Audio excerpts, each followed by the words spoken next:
Welcome, everyone, to the L7C podcast, NBA edition. Today, we are going to be giving our NBA draft recap. And when you're talking hoops, you got to have the hoop expert of the team. We got Mr. Evan Debo with us today. How you doing today, sir? Good, Martin. It is finally basketball season. Finally, again, I know we just ended it a few months ago, but it's been a year like no other. But excited to have all 30 NBA teams back this month, and it really started back on November 20th with the NBA draft. Right, and that was November 20th, and the basketball season being back. I believe December and 12th is when preseason games start. Yeah. So essentially, a week from today, we'll start having preseason games. So there'll be a handful, kind of in small markets. You'll see a lot of teams that are in close proximity to one another playing home and home series. Obviously, with in most cases, and probably with all in all cases in actuality, no fans, but you'll see a lot of kind of, we'll call it mini bubble basketball. Okay. And we'll go from there starting in the next 7 days. As exciting that is. Training camp started this past Tuesday for NBA players. Yeah, we'll get a little bit more of that off season. But as you said, yeah, that all started back at the end of November with the NBA draft. That is wild. And like Evan said, we've got a very special episode for you guys today. We got two episodes for you guys. This one we're going to be A talking two-parter. two-parter, yeah. This one we're going to be talking about the NBA draft, strictly the lottery, the top 10. Some of what we think went down that night. And then the second part, after we're done with this, you guys go over and listen to our one that we're going to be talking about the NBA offseason. We're going to talk about the start date, Christmas games, offseason moves that have happened. And we're just going to get you up to speed so you guys can get ready for the NBA season, which starts off in a couple of weeks. But this episode, draft, next episode, that's right after this, off season. So with that being said, Evan, you ready to just dive into this draft? Let's go. So top of the boards, we had And with the Timberwolves. Minnesota, a lot of people, they have Carl Anthony Towns. And just a side note, he is going through a lot. As everyone knows, his mom went through passed away from COVID, and he's also had 7 family members pass away through COVID. So we wish him all the best with him and his family. But he is a great player. They got our guy from Ohio State, D'Angelo. So they got the big and the point guard. Yeah, with Keita Bates. Two Yeah, guys that was technically our with guy Keita too. Bates. Hopefully gets more playing time this year off a side note. But a lot of people thought they were going to go shooting guard. And the top shooting guard in this draft, but a lot of experts, was Anthony Edwards. He was the number 1 pick out of Georgia. His strengths, I've seen him play a couple of times. He is very explosive. He's a powerful guy. He's really good in transition. A lot of people were trying to compare him to a young Dwayne Wade, and Dwayne Wade himself said that Anthony could potentially be better, which is a very lofty goal, to be better than the 3rd greatest shooting guard of all time. And if it wasn't for LeBron James, Dwayne Wade would be the best player in the 2003 draft class. So that's some lofty goals. When I've watched him, he doesn't really play defense all that well to me. I think that he needs to improve on that, but I think it was the safe pick for the Timberwolves. What do you see when you look at Anthony, Evan? I think when you look at this draft, which obviously was considered weak, there was a lot of talk in the top that Minnesota and Golden State would trade down, try to acquire assets for maybe a team that was a little bit further back, from the numbers like 6 to 14 pick area, trying to get up. There's a lot of rumors that was Minnesota going to actually take a pick, and obviously they did with Anthony Edwards, as you said. I mean, so Anthony's a big physical guy. He's 6'5". He's got a 6'9" wingspan. Really physical guard. He attacks the bucket with ruthless abandon. I mean, he's somewhat of a bull when it comes to getting into the paint. can absorb contact. But I mean, with him, and with some of these prospects, and mostly, and honestly, a lot of these prospects, there's a lot to be seen. We had a shortened college basketball season. Especially when you've got these freshmen coming in too, you see them try to figure out how to be a freshman in college and how to be 19 away from home for the first time and everything else. And a lot of that gets cleared up in the NBA when they make the pros. But there are a lot of question marks with Anthony Edwards. Don't get me wrong. I want to make sure I say Anthony Edwards, in my opinion, was the best player in this draft, given all the information we had leading into this, all the scouting reports, everything. There was no better pick than Anthony Edwards. So the Timberwolves got to pair alongside D'Angelo Russell, Karl-Anthony Towns and company. A great pick if you're going to keep the pick. Where he needs to grow a little bit is plainly just some of the, I don't want to say maturity, but it's kind of some of the inconsistency in his mindset. So he takes plays off when he's not guarding on ball. You'll see guys slip backdoor screens on him, and sometimes he'll get a little lackadaisical. So again, it was an up and down year, learning a new system in college, everything else.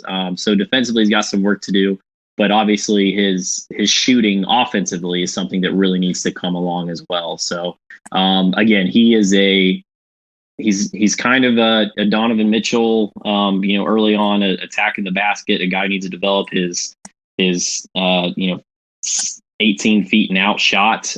He can do that. And again, he's so young, only 19. So we'll see how the cards fall, but great pick for the Timberwolves here to pair with Karl-Anthony Towns and company. And that's a pretty good young. Things are looking good in Minnesota. Nucleus. With the number 2 pick, Evan, who the Warriors take? Number 2, James Wisman. A lot of people saw too, same concept. Was Golden State going to trade down? Were they going to try to pair Wiseman and Wiggins and maybe some other pieces to try to get that next all-star looking, to try to extend Curry's run, who's I believe he's 30 now, I think. Into what the next 5 years is going to look like in the Bay Area. But nope, they're ushering in the new arena there with Mr. James Wiseman. So we only saw obviously a few quick games from him at Memphis. Obviously kind of plagued by some of the benefit issues of getting that, was suspended a little bit and then just called it a year before COVID happened, and I'm done. I'm going to focus on the draft.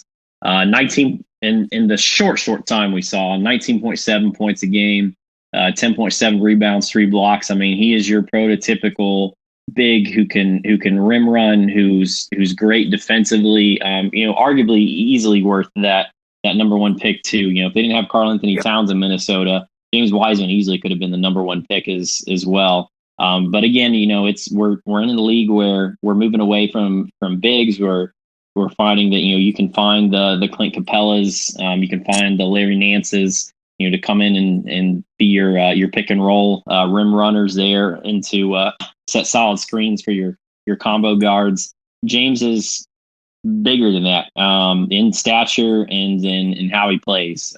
He's got great mechanics for a big. He's got a strong post up game for his age. At again, only another 19-year-old there. Really like the pick for the Warriors, and then unfortunately too with the Klay Thompson injury news, James is gonna have to earn his stripes sooner rather than later, and be a key part of how Golden State runs things.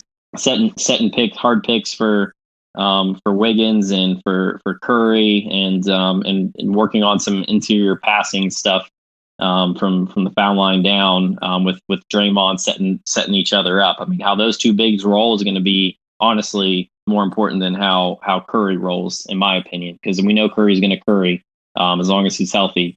So it's going to be those two bigs on the offensive side of things, doing the high-low, post ups, some of the backdoor plays that we see Golden State. They're a phenomenal off-ball moving team. James is going to have to switch his game a little bit, is kind of a guy who likes a half-court offense and what little we've seen of him. But no, great pick here. By and large, again, he could have been easily the number 1 pick, just depending on the team that was up there. Nope, excited to see him as a Golden State Warrior. As much as that great. I really don't have much to add on that except for like the trade. I always thought that the Warriors were going to trade this pick.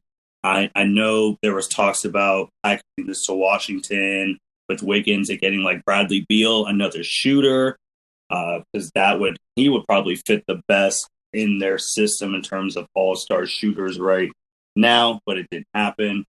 The few games that you said about James, I mean, the guy is 7 feet, like 250, like 7'5" wingspan. The guy's huge. So I'm really interested to see how he could develop. I remember the bigs with the Warriors championship run, Zaza Pachulia, Andrew Bogut. So having a young guy like James who can run up and down the floor, hopefully with this Warriors pace, will be interesting. And Steve Kerr's a great coach, and I'm sure that they'll develop him in the way that he needs to get developed. Martin, number 3, we like to ball here in the NBA of late. Charlotte took Lamelo.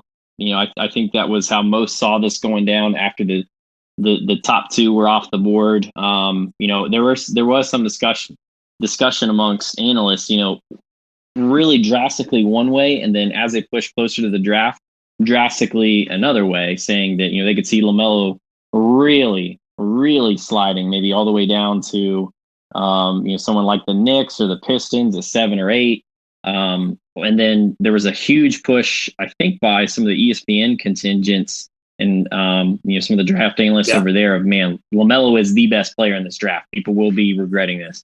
And I thought that was kind of an interesting push. I mean, I've never been. I think most people, at least in our talking circles, would feel the same, that Lamelo was not better than James Wiseman and Anthony Edwards, but alas, he does come to Michael Jordan's Charlotte Hornets by way of the Illawarra Hawks, by way of that one brief stint in Lithuania for like a hot second. I don't even know if he played a game there, by way of Chino Hills High School in California, where we famously saw him do a lot of cherry picking on defense. I don't know if he basically at best ran from 3-point arc to 3-point arc in a lot of those clips we'd see, where he was dropping stupid amounts of points and stuff on that team. But we have our second ball brother in the league and second ball draftee to the Hornets. Martin, quick thoughts on what Lamelo brings to the Charlotte Hornets he's 6'7" in his playing style. He's an elite point guard. He did good things overseas. He can dribble. He can pass. He can throw outlet passes. He has magic. Call him the magic passes. He has great court vision. This situation with Charlotte, once it was the first 2 picks, it's basically take the best player available, and Lamelo was the best player available. I know Charlotte just got Terry Rozier, so it's interesting to see what they're going to do with him, if he's going to be maybe shipped out or regulated to a come off the bench role, because Lamelo, I mean, you draft someone this high, you expect them to be your future. So I think he will be fine. I think he still needs to improve his shooting, but I always feel like that's a Ball family issue with their shooting, 3-point shooting, free throw shooting. You already talked about the cherry picking, so obviously he has to play defense in the NBA. And he won't turn 19. I think he just turned 19, but just turned 19. So he could potentially still just turn 19. Grow. So he can fill out his body more, but I just think with this one, you just took the best player available, and Lamelo was the best player available. You already hit that during draft night. Everyone was saying that Lamelo was the overall best player in the draft. So won't hit 2, but I thought he was the top 3, but best player available. That's what MJ and Charlotte took. Yeah, I mean, definitely a high upside pick here in my opinion. Yeah. Again, it's so hard to judge when some of those guys are not playing against kids their own age and systems with other people their own age, such as what the NCAA offers. Now, granted, like I'm really excited to see what this G League Elite team does as a new kind of almost like an NBA prep program, where you've got some of the 2021 guys all playing on a team getting paid like $500K a year in some instances. to be a G League team this year, but playing in the Australian League and Lithuania and not going to college and stuff. I mean, sometimes it hurts guys' draft status. I mean, again, he went 3, but it's hard to judge where he's at as a player in a lot of places. So we have to really look at form and mechanics. Defensively, he's bad. I mean, he's really bad. What helps is the only thing. I mean, a lot of times when you're a taller or longer guy with he's almost got a 7-foot wingspan. 6'10" officially listed as for his wingspan, but that really helps you recover. I mean, when you're step late because your head's not in it and your mechanics are poor, you can rely on your physical size to help recover when a guy blows by you, to help with a deflection Right. that really should have been a steal, those kinds of things. So I mean that obviously bodes well for him. I'm going to throw out a name to you pre-injury that he reminds me a lot of, and honestly, I think he's a way better passer than this guy was. Now, granted, he had a really long career after the fact, but size-wise, at the point guard position and basketball IQ, I see a lot of Sean Livingston in him. I really do. Pre obviously devastating Clipper injury, and obviously he had a really great run. He played briefly, I think, for the Cavs in 2010, 2011, then was picked up either the next year or the year after by Golden State, where he backed up Steph Curry and was just an absolute problem for any opposing point guard. He'd get you on the block and that little nasty turnaround. I mean, he was very methodical. He wasn't as explosive or anything as explosive or a great passer that Lamelo can be. I mean, Lamelo certainly is a problem in the open court with his vision and his passing game, much like Lonzo is. But also, unfortunately, like Lonzo is, really struggles with his shooting mechanics. I mean, they're really bad. They're not Michael Kidd-Gilchrist bad for people, and it's effective. But I think he's got to get that cleaned up, or people are just going to clam in on him. And then you're kind of chasing the Ben Simmons route. But in Ben Simmons' case, obviously, otherworldly defender, passer, everything else but shooting. And Lamelo's obviously not that, and I don't even know if he projects that. But then you're kind of just you're a one-trick pony on offense as just a distributor only, and somebody who can kind of play off ball a little bit. So we'll see. Again, there's some other moves that the Hornets played. We'll talk about in part 2 of this podcast that we'll see how Lamelo will figure in here. But let's move on to number 4.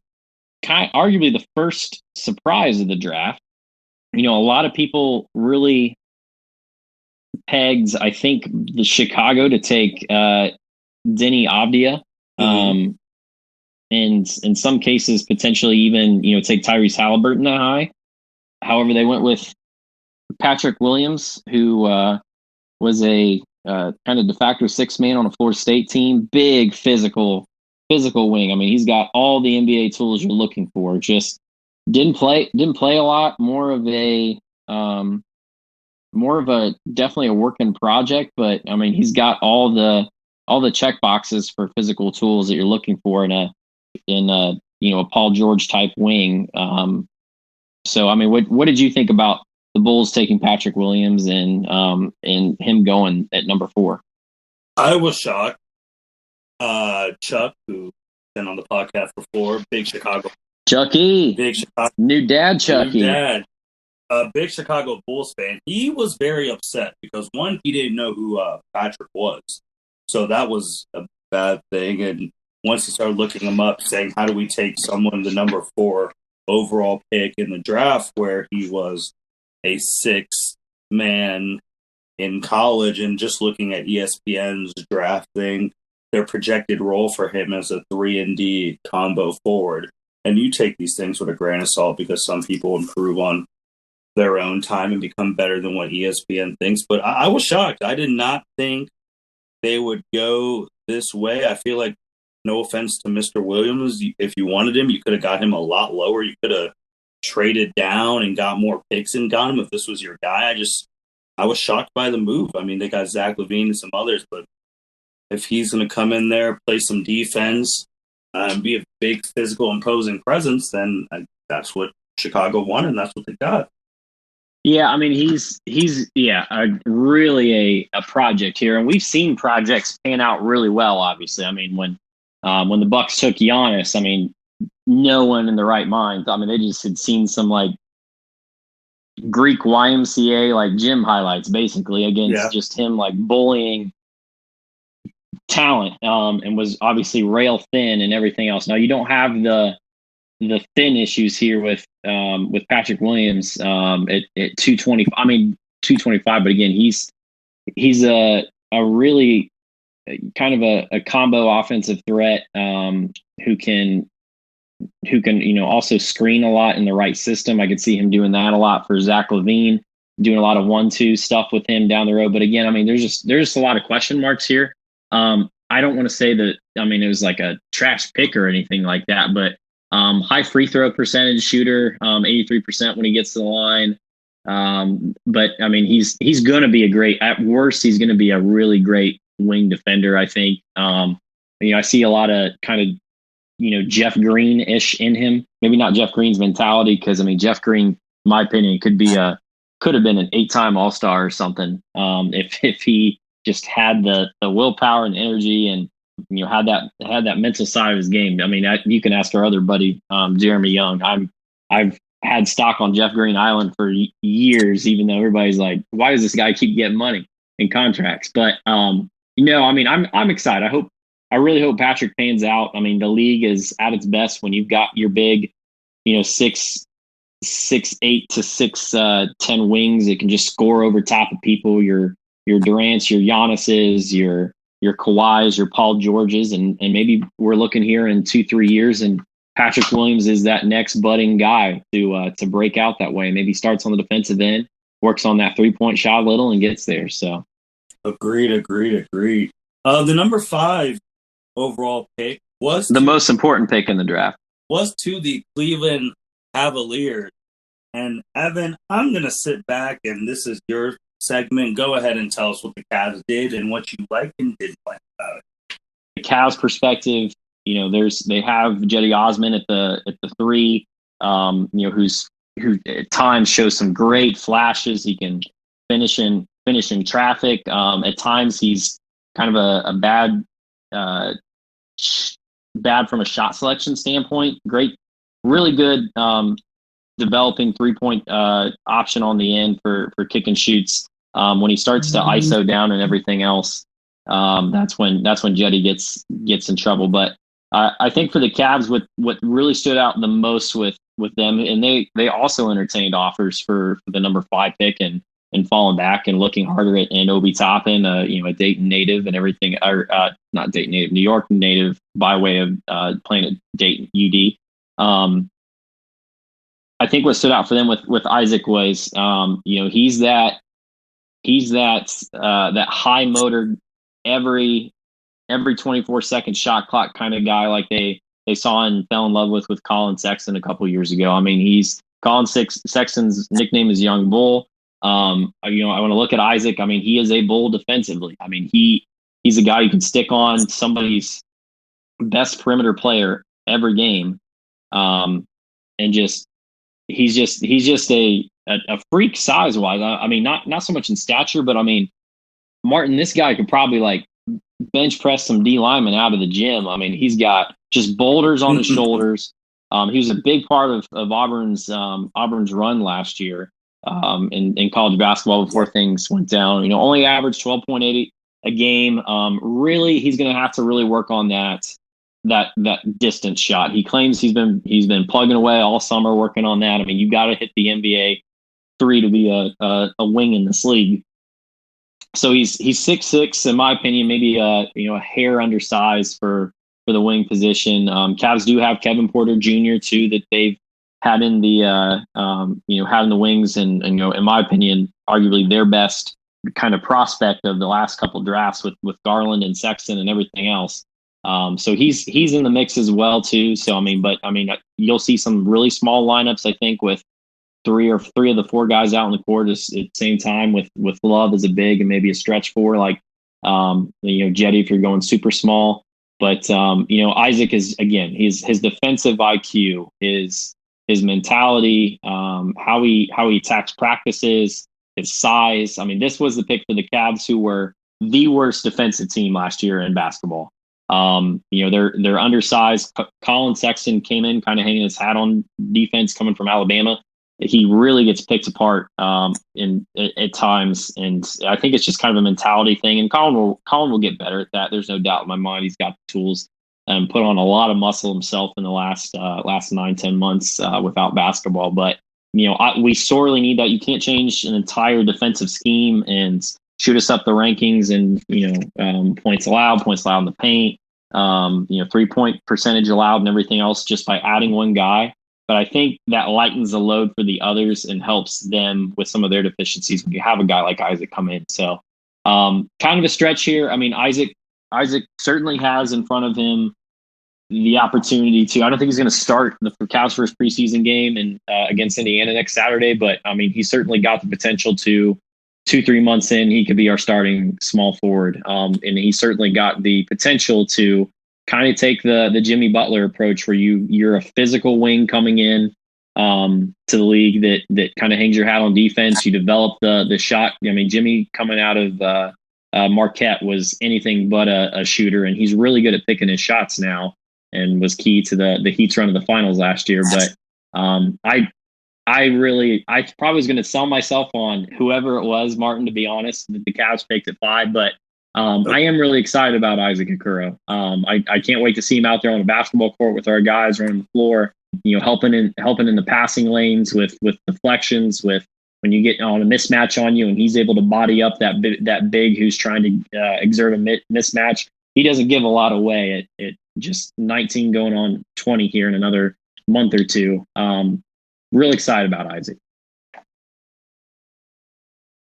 I have nothing to add to that. If you are excited about him, I'm definitely going to be watching. I mean, I watched him at Auburn too with Bruce Pearl, which I think is Bruce Pearl's biggest draftee since being at Auburn. Easily at Auburn. It might have been if you include his Tennessee teams too, but I can't. I'm sure there's probably somebody I'm missing off the top of my head, but this might be the highest pick he's had, even dating back to his time with the Vols. Which is crazy. Well, more power to that. Let's go to number 6. Okay, don't want to butcher his name. Onyeka Okongwu. Yeah.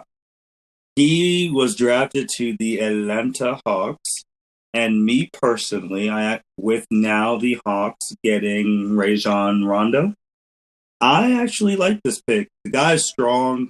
He's mobile. We talk about the new NBA with the pick and roll game. You got to be able, if you're a big man, to be able to defend the perimeter. And the guy can do that. He averaged 1.6 steals and 3.5 blocks per his 40 minutes when he played. So him being that big, athletic, being able to switch on perimeter defenders, I actually see a lot of DeAndre Jordan in him, and DeAndre Jordan has done well in the NBA.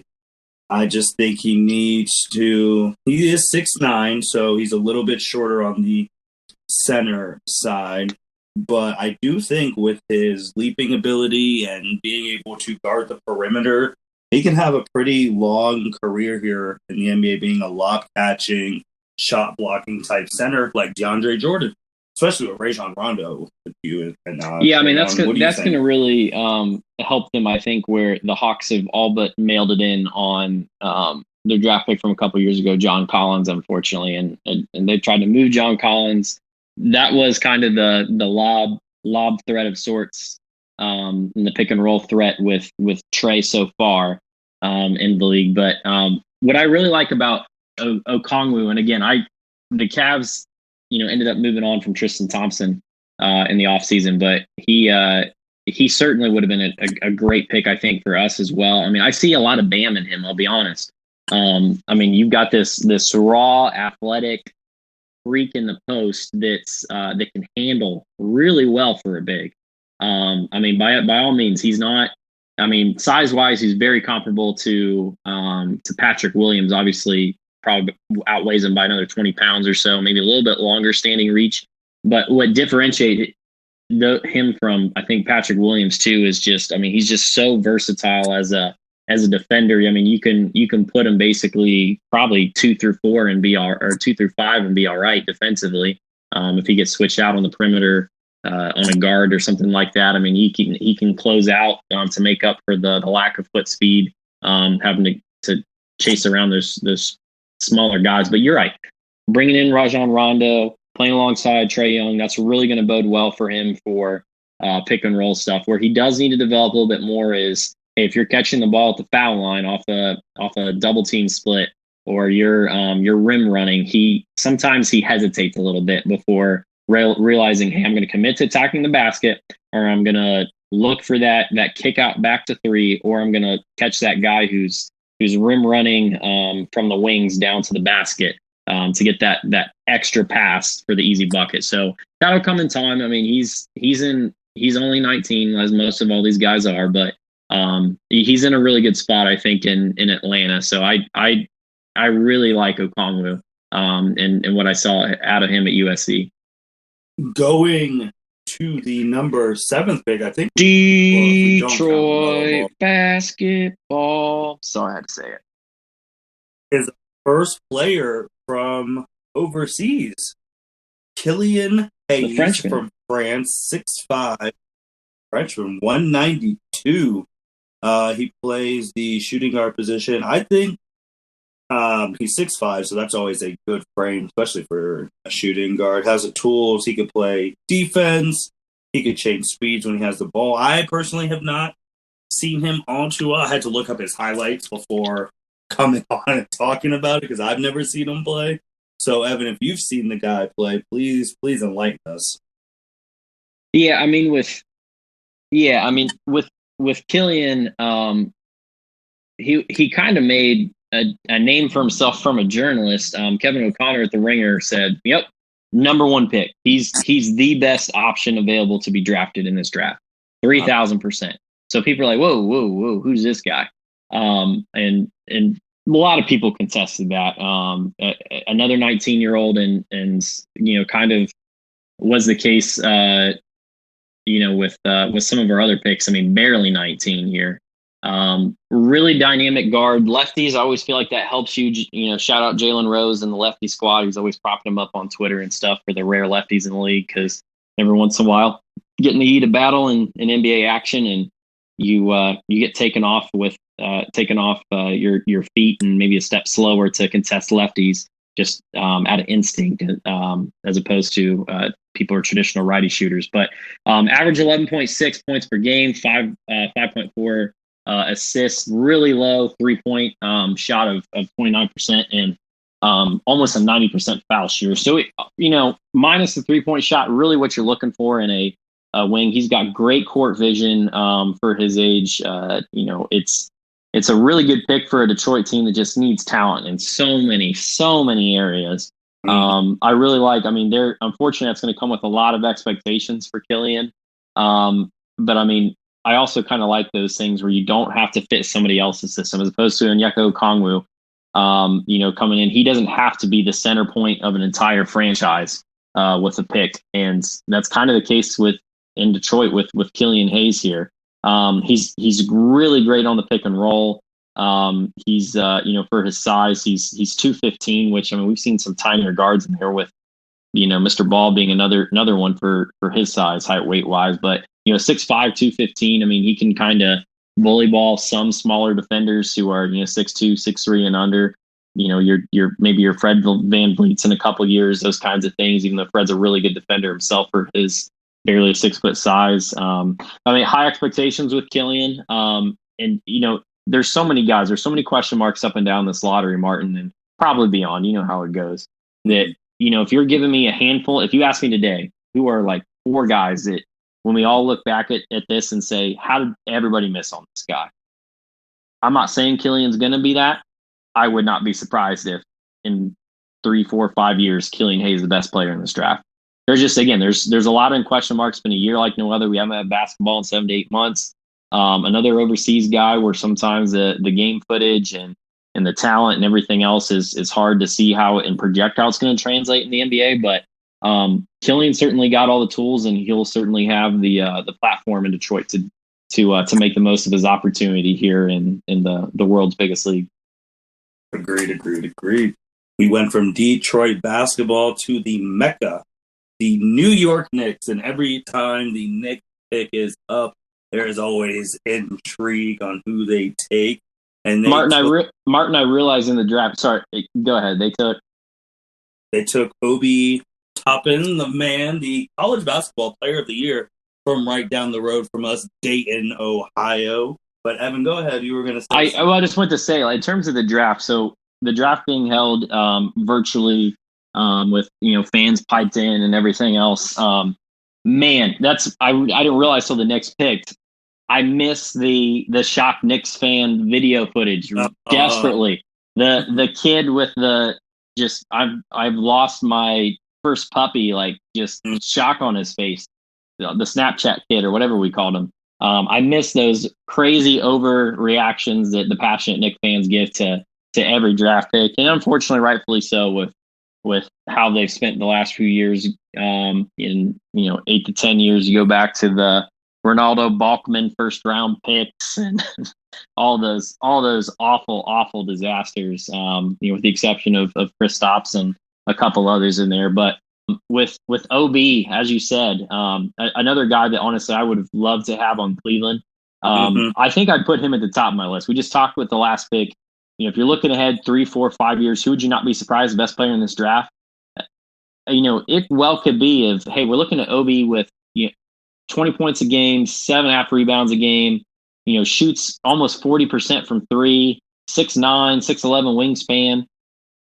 Part of me really thinks, and I'll be honest, like as high as I am on Okoro, I could have equally been as high on top in here. I mean, Martin, are we like missing something completely like obvious with us? Like we listen to the pundits too much talk us out of his slow defensive work and the fact that he's just kind of a rolling 4 and a stretch 4. It part of me just feels like it's way too obvious. This guy should be or could well be or should be the best player in this draft. Statistically he is. Statistically he is. Accolades he was. I think too with the modern NBA, the dude's 6'9". And he could jump out the gym. He has huge hands. He runs the floor hard. But I don't want to say, because we have to see him play, but what if he gets in the right situation? Well, let's cross that off. He plays for the Knicks. That is true too. But maybe 5 years from now when he gets traded, or he signs with someone else, or in fact, the Knicks get something on track. What's the difference between putting him at 5 and running small ball that the Warriors do with Draymond? Well, did with Draymond. A good thing. He's not, and I don't think he projects to be anything near Draymond defensively. Defensive player of the year. But no, I see what you're saying. Small ball, right offense, where you've got some other help to help in the paint. Because he's at times he can't. I don't know if he can be your. He could be your crunch time 5, but I don't know if he can be your back line of defense when somebody breaks contain. Is in attacking the basket with ruthless abandon. But again, part of me just really thinks, and I told some other buddies this too, of like, man, like, are we just overthinking this guy? Like the stats kind of speak for themselves. The tape we saw at Dayton and stuff too. I know the footwork's got to get there defensively. He doesn't move as great in terms of his form, his hips. How low he gets in his defensive stance, those kinds of things. But this guy really kind of looks like Amari Stoudemire. Yeah, and Evan, to go to your point too, because we've been saying the new age NBA a lot on this podcast, and a lot of people with the new age NBA, they want to take that one and done 18 to 19-year-old because the talking heads believe you're right. More upside. But they don't want to take the guy who's 20, 22 because they don't think they have as much upside, even though you're not in your physical prime until you're like 27, 28. So he would technically have like 6 to 8 years before that. And we've seen a lot of 20, 22-year-olds who've been in the draft. We brought his name up earlier. Dwayne Wade, he was someone who was 20 something, and people weren't that too high on him, even though he was the number 5 pick. But look what he turned out to be. Fred And I think, VanVleet at Wichita State. I mean, yeah, it's all about effort, and that is an excellent point, Martin. I mean, we've accepted some norms from our folks in charge of the NBA draft. We've mhm, accepted that you've got to have high upside, whatever. I mean, we know what that is, but sometimes we overthink guys like this based on the upside and the age, and we accept that college basketball players who've been there 3 years, 4 years, aren't as valuable and don't project to be much compared to the 19-year-old, basically athletic bucket of goo you can get from any draft pick that you can mold into who you want. Sometimes somebody else's, at some point, you got to trust that somebody else has done the molding, and this is a really, really good prospect here. So, I really like the Knicks pick here. You pair him with your Frankie Nicotine. You pair him with help me out. Who's their really good center this year? Offensive rebounding machine. was it? I don't. Was it Julius Randle? Was it him? No, but you do have Julius Randle there, obviously. But this is going to be a killer when I come back and listen to this pod. But no, I mean, I really like the pick here for the Knicks. He just brings so much, and I wonder if 4 and 5 years from now, if I'm looking it up as we speak, Zach Stoling, if he's not the guy that was just way too obvious. So Mitchell Robinson's the guy. So you have, I mean, I think too, Mitchell Robinson's a good defensive center. I mean, you can run OB at the 4 there. Maybe you can bump Julius Randle up to the 3 of sorts, but it kind of hurts you a little bit defensively. And you've got RJ there. If you want to go super big and bump RJ down to, who's typically a small forward, into the number 2 role. A lot of good opportunity. He's a hometown New York City kid. I really like this pick for the Knicks.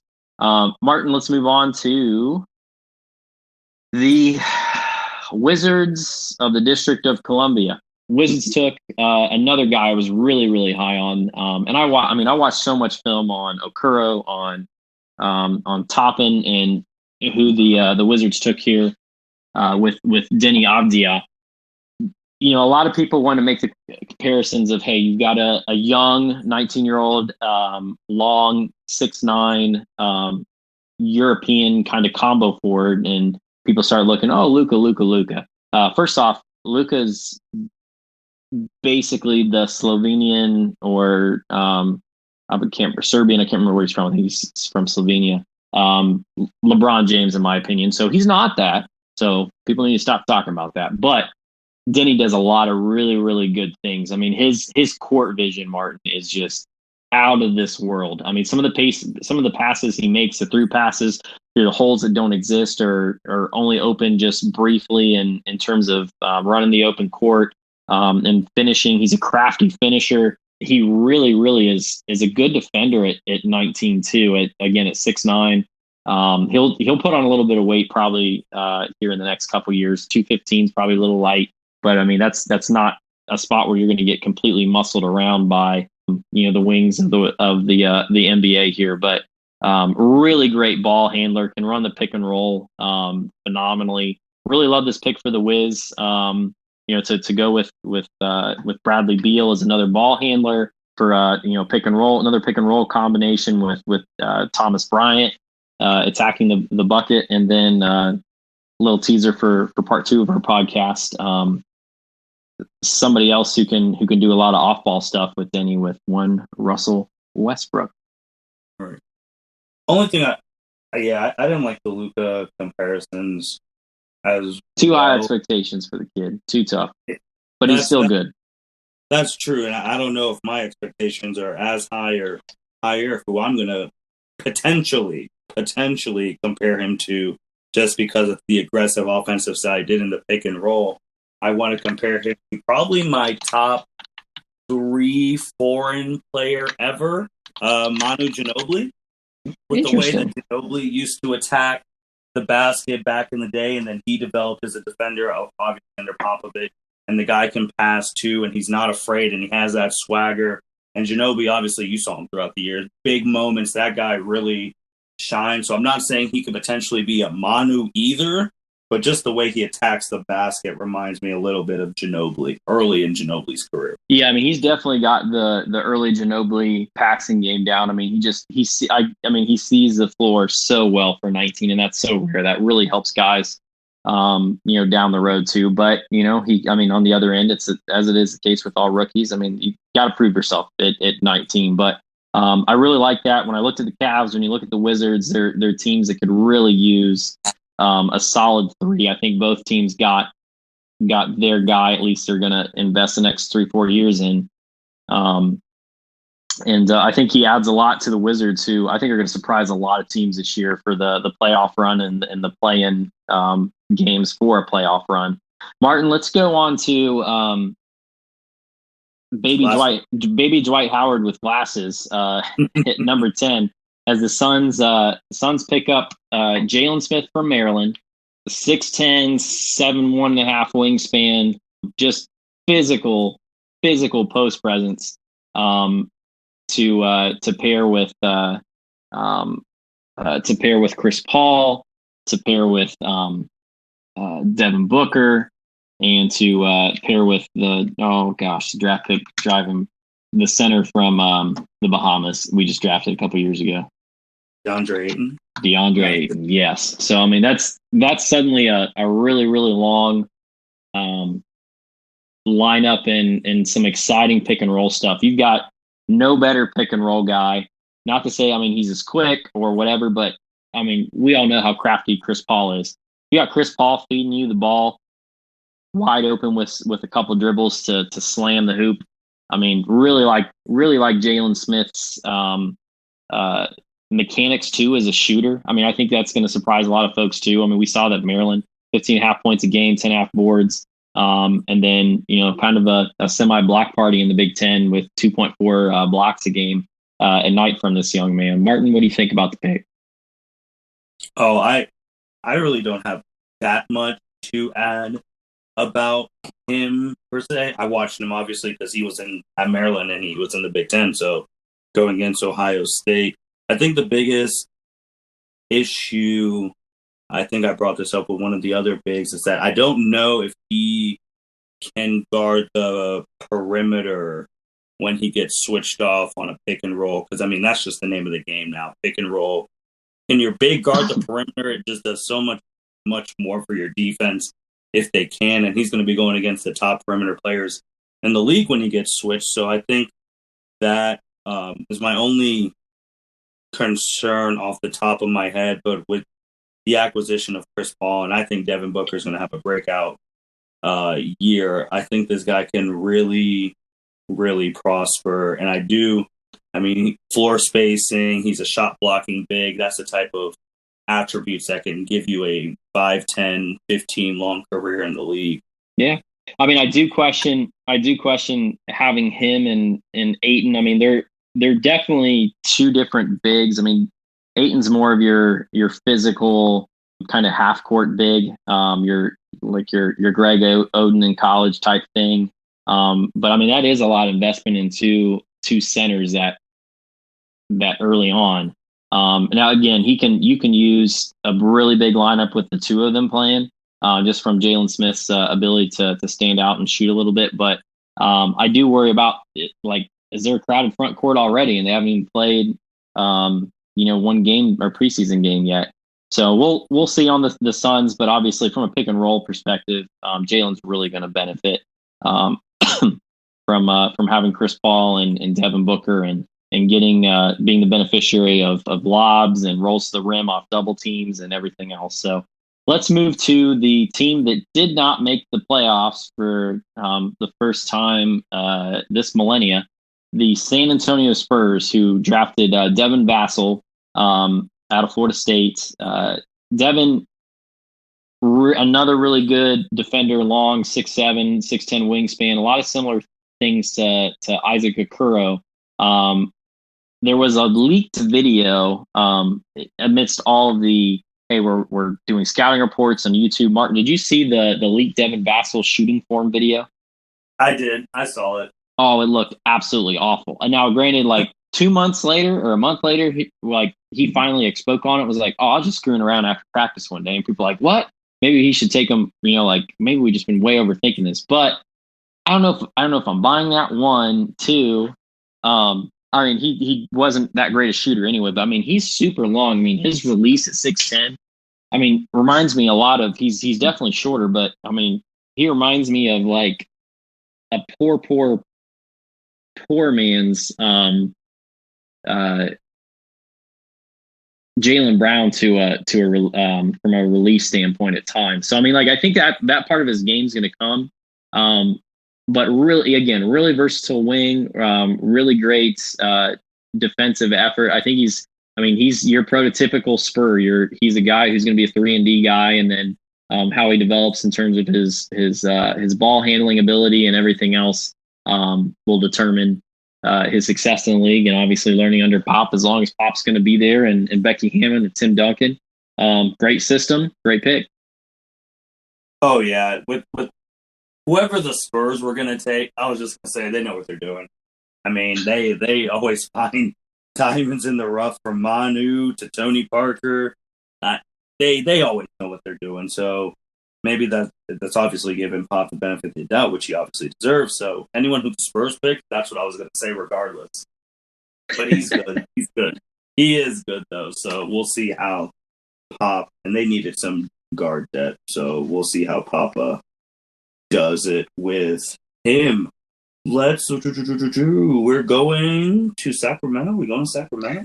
Yes, the best thing that has happened to the Sacramento Kings, and well, I shouldn't say best thing because they fired Vlade, so that's probably the best thing. But the second best thing is drafting Tyrese Halliburton.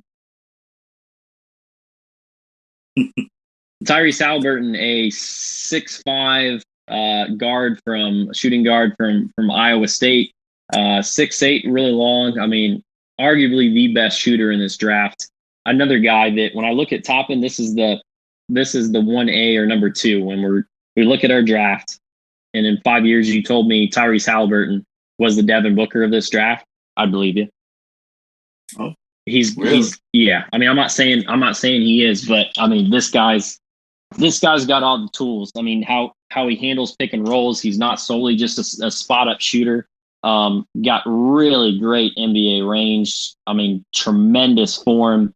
I could have seen this guy going. I think it's a really surprise he fell that far. I know the Celtics were like, dear God, please let him fall to us. Let him fall to us. And thankfully, he did not go to those New Englanders that are so greedy over there. But no, I love the pick. I'm sorry he has to play for the Kings, but maybe this is what finally gets the Kings turned around. Martin, thoughts on one Tyrese Halliburton from Iowa State? I mean, with the Kings though, I mean with De'Aaron Fox and Buddy Hield, who's also over there. It's a guards league, so you got 3 guys who can shoot and play from the perimeter. I don't know how defensively he is, and the Kings is, like you said, they're a mess.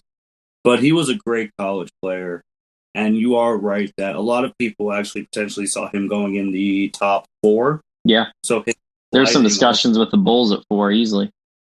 Yeah, I'm pretty sure Chuck would have rather had him than who they took, but that's neither here or there. But falling to 12 was one of the biggest surprises in the draft. The dude, again, he's polished, intelligent, versatile. I mean, I think he can be a great fit on the Kings if the Kings don't mess it up. Which they're Knicks West in a lot of ways. I mean, it's the same thing. I mean, it's just absolutely crazy how long it's been since they've made the playoffs. I mean, like I think they do have the longest. I could be wrong. I'm just off the top of my head but I think they do have the longest playoff drought in basketball right now. So obviously the Knicks have made the playoffs with those Melo, J.R. Smith years, and but I mean they've got a lot of work to do, obviously. I think for the Kings, I think we're going to see I think that we're going to see them move on from Buddy closer to the trade deadline. I think he's made it public he wants out, not happy with his role there. Obviously, they just re-upped De'Aaron Fox, as you said, and again, De'Aaron's a great player. I really like Tyrese Halliburton's upside and what he brings to the table. I mean, again, I'm not to take away from De'Aaron Fox. I know I said earlier, like, the best thing that happened to the Sacramento Kings, but I think De'Aaron Fox obviously was the obvious choice there, but I think this is really, hey, the basketball gods finally smiled on Sacramento, as opposed to, De'Aaron just being available when they were there and not necessarily falling to them. It's kind of more expected he'd be around when they picked, but I mean, Tyrese Halliburton he's going to be a player, man. I don't know if it's going to be year one and it's going to be a Tyler Hero type turnaround that quick, but really excited for him. Martin, 2 more picks here to conclude the lottery, and then we'll just kind of loosely talk about maybe some picks later on that we really liked or didn't like or had to comment on. Let's do them kind of together here. So at 13, the Pelicans took Kyra Lewis Jr. From Alabama. He's fast. Oh, he's fast. Absolutely. Go ahead. And then at 14, the Celtics took Aaron Nesmith from maybe the best 3-point shooter in the draft from Vanderbilt. Martin, comments on both those picks for those teams? With Aaron, though, with 3-point shooting, because, it's so important in the league. So I think that was a good pick by Boston. If he would have went any lower, I could have potentially seen him going to Philadelphia because we know how much they need shooting. And with Lewis Jr., that guy is quick. Speed kills. And from watching quick point guards from back in the day, Tony Parker and like Derrick Rose and Russell Westbrook, if you can get to the rim, you can do a lot of things in this age NBA. So I think that both of these players will do well in their systems. I don't know if I see either of them potentially starting, but definitely good backup players come off the bench.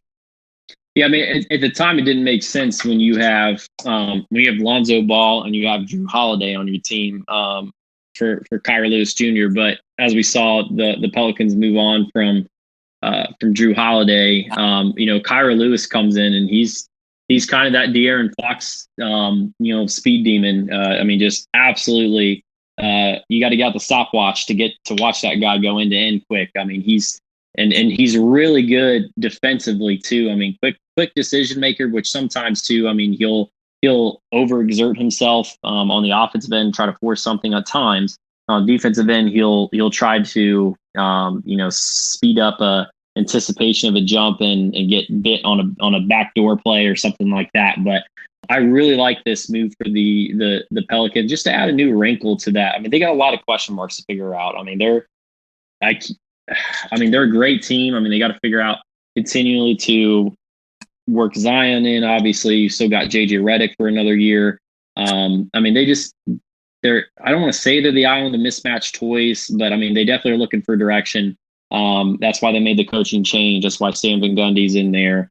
I think you're going to see them more defensive minded. And Kyra Lewis, reminded me a lot of Colin Sexton at Alabama just for a couple years prior in terms of how he approaches the game defensively. How quick he is to beat a guy to a spot. In terms of competing with those guards night in and night out on the defensive end. But no, I do really like the pick there. And then for the Celtics, it's kind of just a luxury wing pick. I know they need some perimeter shooting and they definitely need some bench depth. They got that in Aaron Nesmith. And again, as we've been talking about, his 3-point shooting acumen is just really, really, really good. 52% technically. I know not a lot of games played, but that's just absurd. 23 points per game, 4.9 rebounds, almost a steal and a half. 6'6" with a 6'10" wingspan. I think he's going to be something that maybe projects in 2 or 3 years can make up for what they're getting out of Gordon Hayward, who they will eventually lose. We'll talk about part 2 a little bit more. but no, another great pick. So, Martin, as we wrap things up and you're looking down the rest of the draft here, let's just go back and forth on two guys. Two guys that you're like, you know what? I think this guy can really turn out to be something with this specific team. So guys that have maybe fell to a certain spot, or this is exactly what this team needed. Who jumps off the board at you looking from the Magic down to the Celtics at 30 in the first round? Number 21, Tyrese Maxey. Love it. To Philadelphia 76ers. Me personally, I think that's one of the best picks in the draft. The guy's a versatile guard, which that is what Philadelphia needs ever since they lost Jimmy Butler. He can get to the hole, he can shoot, he can operate out of the pick and roll, he can manipulate ball screens, he can score in transition, which is perfect when you're with a point guard like Ben Simmons.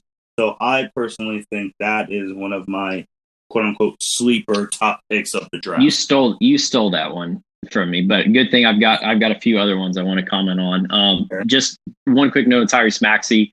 Obviously, I had the ESPN branded shoot around workout type thing with Anthony Edwards. It happened like a week before the draft. It just kind of came out of nowhere. So I mean, we saw on that too. I mean, like he's got good form. I mean, the rest the consistency stuff will come, but I mean, oh my word, did the Sixers need some help shooting from the perimeter? I mean, that's what's going to really open up this offense. And we've seen Ben Simmons. We've talked about this in other pods. We've seen Ben Simmons and Joel Embiid really thrive, but they thrive when they had JJ Redick as a 3-point shooting threat. They thrived when they had Jimmy Butler who could step back there and take some spot up threes and stuff too. So we've seen them address that with some offseason moves and arguably none bigger than getting Tyrese Maxey there. For me, I got to go to the very first pick outside of the lottery, Martin. And some high school recruiting boards had him as the top player coming out of the the class of 2019, and that's one Cole Anthony. Okay. Look, if you're the Magic, you've been looking for a headliner. You've been looking for a guy you can put the franchise around since Dwight left, and Cole, by all accounts, kind of somewhat underperformed a little bit in North Carolina. I think with the system, it was just whatever reason, it just was a kind of a down year. One with COVID, but two, just kind of a down like system year for Roy Williams in North Carolina. I mean, I think Cole was expected to do way too much. They just kind of, and I don't know because he can also do a lot of off-ball stuff, but they had the ball in his hands a lot. He kind of forced himself into a way. But I mean, again, this guy was arguably the best guy coming out of high school in the class of 2019. Phenomenal ball handler. Obviously, son of NBA analyst Greg Anthony, kind of helped with some of the names and stuff. I really like the pick for the Magic, who have to replace the guard they just lost to Milwaukee, DJ Augustine now. But I really, really like the pick, and I think he could be the future of the Magic. Martin, who is someone else? Oh, someone else who I almost was gonna say Jaden McDaniels with I like that. Yeah, but I was gonna say him. The dude's huge. I mean, he's 6'10", and 6'10" with a potential 8'11" standing reach. And he's got wild. The foot speed to be foot speed to be a 3, 100%. This isn't a 4. This is a 3 right here. Yeah, so he was the other name I thought about when we talked about who outside of the lottery, but he was the other one. Who was yours? One more before we end this one and go to part 2. For me, I think I got to go with the guard from Stanford, Tyrell Terry. 14. Okay. I mean, if you get a chance to watch some footage on him, Tyrell Terry, man, really, really beautiful stroke. definitely smaller guard at 6'2". Got to put some weight on, only 174 pounds. So kind of, I mean, size-wise, very similar to Darius Garland for the Cavs a year out from Vanderbilt himself. But, I mean, pure stroke, just unlimited range. I mean, dude can pull up from wherever. So really, really, really like the Tyrell Terry pick there. And that was the top of the second round with the Mavericks. So I kind of cheated a little bit and went into the so you got him to basically replace Seth Curry, who signed with the Sixers. So, or actually, was he traded there, signed there? I don't know. He's on the Sixers now. So, yeah. And that's the NBA right. draft. Go Cavs! Preseason starts. Preseason starts a week from today. All right, everyone, you heard them, and we are not done. We are coming with part 2 of our NBA conversation. That we are going to be talking about the NBA offseason and the moves that have been happening. So if you just finished this, get ready for part 2. We are going to take a little break, drink some water, use the bathroom, things like that. But NBA conversation part 2 will be coming to you in the next episode. Thank you for listening to part 1 about the NBA draft. Thank you for listening to this episode of the L7C podcast. Be sure to like, rate, review, and subscribe to the channel.